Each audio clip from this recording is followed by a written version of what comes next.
அனைவருக்கும் வணக்கம். மீண்டும் உங்கள் சாத்வீகம் உங்கள் முன்னே. இன்னைக்கு ஒரு வினோதமான கதை சொல்ல போறேங்க.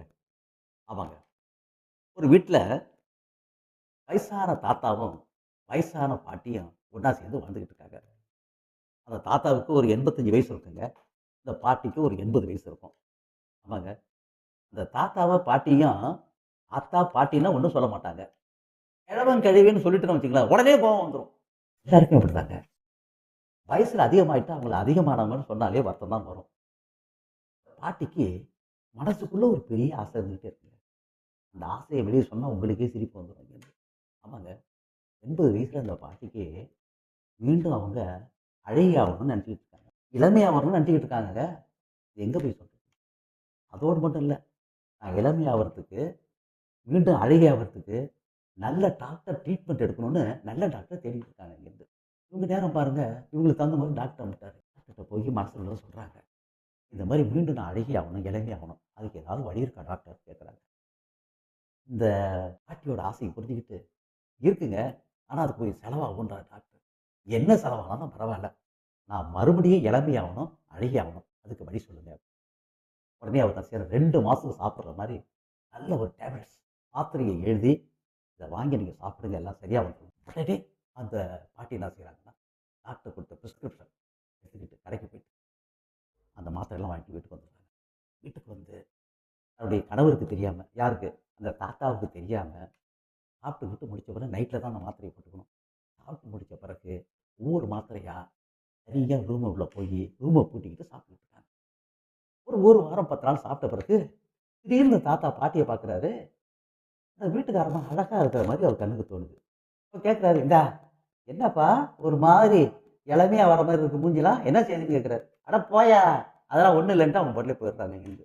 ஏன்னா, இந்த விஷயம் அவங்க வீட்டுக்காரருக்கு தெரியக்கூடாதுன்னு அவ்வளோ சீக்கிரட்டா செஞ்சுக்கிட்டு இருக்காங்க. இவருக்கு தனியா படுத்துக்கிட்டு யோசனை பார்க்குறாரு. என்னடா நம்ம வீட்டுக்காரர் நல்லா கிழவியாச்சே அவ. 1 வாரம் 10 நாள்ல பார்த்தா கொஞ்சம் இளமையா இருக்கிற மாரி தெரியுதே அப்படின்னு யோசனை பண்ணிட்டே இருக்காரு. மறுவாரம் போனவுடனே யோசனை வந்து அவருக்கு ரொம்ப ஆதங்கமாகி போயிட்டு. சரி, என்ன செய்யறான்னு தெரியலையே அதுக்குன்னு சொல்லிவிட்டு, மனைவிய ரொம்ப நோக்க ஆரம்பிச்சாங்க. இந்த அம்மா என்ன செய்றாங்க, சாப்பிட்டு முடிச்ச பிறகு ரூம போய் சாத்திக்கிட்டு, மாத்திரைய எடுத்து போட்டு தண்ணி குடிச்சுக்கிட்டு இருக்காங்க.